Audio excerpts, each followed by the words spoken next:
Bismillahirrahmanirrahim. Assalamualaikum warahmatullahi wabarakatuh. Kami dari kelompok 6 akan mempresentasikan hasil kerja kelompok kami yang berjudul Uji Instrumen Penelitian.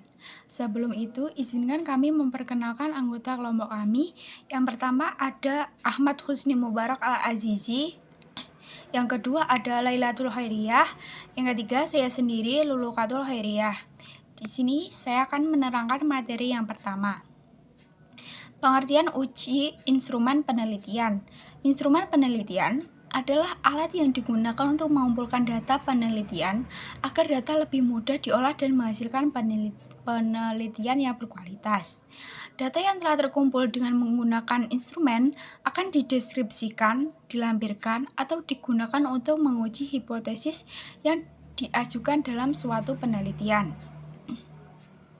Yang B ada uji validalitas instrumen.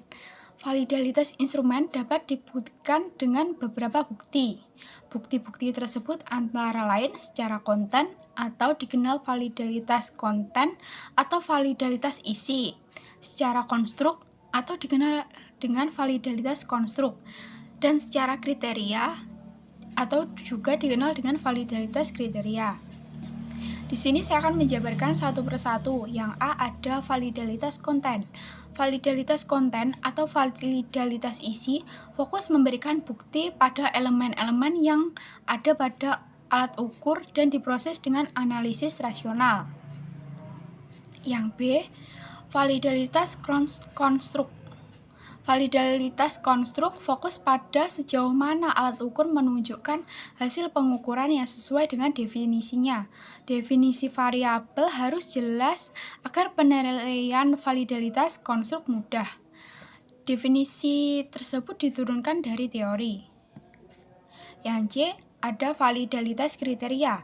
Validalitas kriteria fokus pada mengembangkan instrumen yang telah dikembangkan dengan instrumen lain yang dianggap sebanding dengan apa yang akan dinilai oleh instrumen yang telah dikembangkan.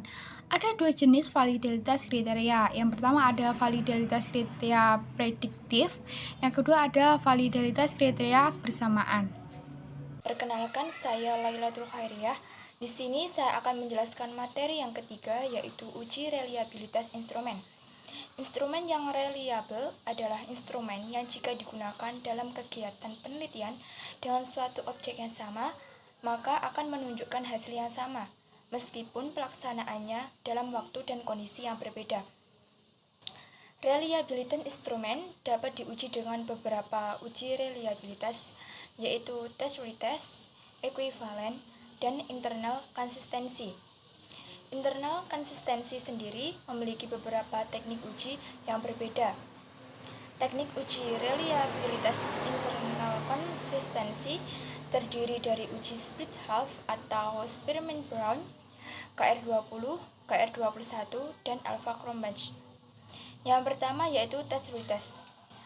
Pengujian reliabilitas dengan test retest dilakukan dengan cara mencobakan satu jenis instrumen beberapa kali pada subjek atau responden yang sama. Reliabilitas instrumen diukur dari koefisien korelasi antara percobaan pertama dengan percobaan selanjutnya. Instrumen dinyatakan reliable jika koefisien korelasi positif dan signifikan. Korelasi antara hasil uji pertama dengan hasil uji selanjutnya diuji dengan korelasi product moment untuk mencari koefisien korelasinya. Signifikansi koefisien korelasi dapat ditentukan dengan dua cara. Cara pertama yaitu dengan membandingkan koefisien korelasi dengan tabel R product moment, dan cara yang kedua yaitu dengan uji T. Yang kedua yaitu ekuivalen. Pengujian reliabilitas dengan uji ekuivalen dilakukan dengan cara mencobakan instrumen yang berbeda tetapi ekuivalen, sebanding atau sepadan. Percobaan dilakukan satu kali saja pada responden yang sama.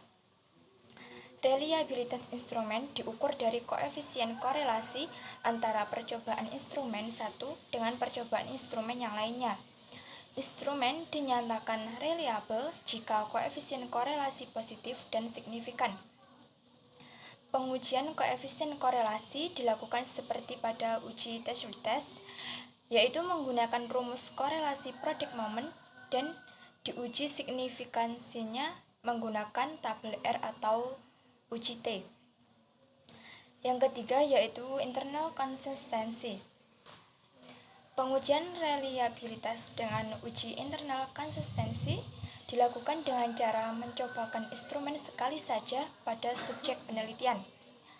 Pengujian ini dapat dilakukan dengan teknik belah dua atau split half dari Spearman Brown, KR20, KR21 atau dengan teknik alpha Cronbach.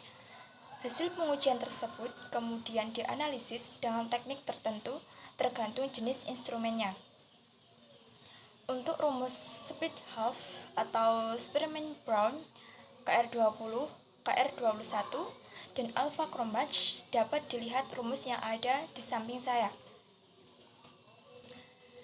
Penggunaan SPSS untuk reliabilitas yaitu terdapat beberapa langkah. Yang pertama yaitu memasukkan data ke SPSS. Caranya yaitu dengan klik file, kemudian new, kemudian data. Setelah itu klik variable view atau kanan bawah. Kemudian ketikkan nama B1, B2, dan seterusnya hingga B6 pada kolom name. Kemudian klik data view atau kiri view dan masukkan data hasil uji coba yang diperoleh. Cara yang kedua yaitu menyimpan data. Caranya dengan klik file, kemudian save, kemudian berikan nama pada data tersebut. Cara yang ketiga yaitu mengolah data. Caranya yaitu dengan klik menu Analyze, Scale, Reliability, Analyze. Yang kedua yaitu muncul dialog Reliability Analyze. Pindahkan semua variabel B1 sampai B6 ke kotak item pada model pilih alpha. Cara yang ketiga yaitu klik statistik. Kemudian pilih atau centang scale if item delete. Kemudian continue, kemudian klik OK. Yang terakhir yaitu output. Sekian penjelasan materi dari saya. Uji tingkat kesukaran instrumen. Setelah melakukan uji coba validitas dan reliabilitas, maka analisis dilanjutkan ke karakteristik selanjutnya, yaitu menganalisis tingkat kesukaran. Tingkat kesukaran adalah persentase jumlah siswa yang menjawab soal dengan benar atau salah. Dengan melakukan perhitungan persentase, siswa yang menjawab soal dengan benar atau salah akan dapat diketahui tingkat kesukaran instrumen atau soal. Maka dari itu, jikalau terdapat sedikit siswa yang mampu menjawab soal dengan benar, maka dapat dikatakan bahwa soal tersebut adalah termasuk sukar atau soal yang sulit. Sedangkan jikalau terdapat banyak siswa yang mampu menjawab suatu soal, maka soal tersebut tergolong soal yang mudah. Soal yang terlalu mudah tidak merangsang siswa untuk mempertinggi usaha memecahkannya, atau tidak merangsang siswa untuk berusaha sekuat tenaga memecahkan suatu soal. Sebaliknya, jika soal yang terlalu sukar atau soal yang terlalu sulit akan menyebabkan siswa putus asa dan tidak mempunyai semangat untuk mencoba lagi. Perhitungan tingkat kesukaran soal adalah pengukuran seberapa besar derajat kesukaran suatu soal. Jika soal memiliki tingkat kesukaran seimbang, maka dapat dikatakan bahwa soal tersebut baik. Sedangkan untuk penghitungannya dapat dilakukan melalui rumus sebagai berikut. Dapat dilihat bahwa P sama dengan B per CS.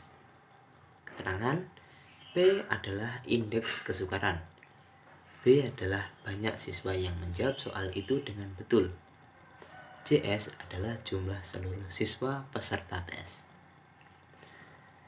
Maka dari itu, kriteria tingkat kesukaran jikalau P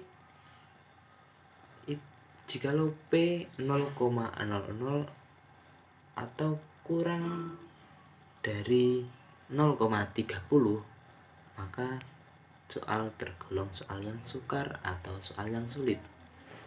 Sedangkan jikalau P 0,31 atau kurang dari 0,70,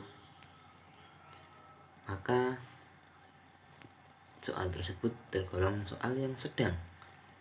Sedangkan jikalau P 0,70 atau lebih besar dari 0,70, maka soal tersebut tergolong soal yang mudah. Sekian dari kami. Wassalamualaikum warahmatullahi wabarakatuh.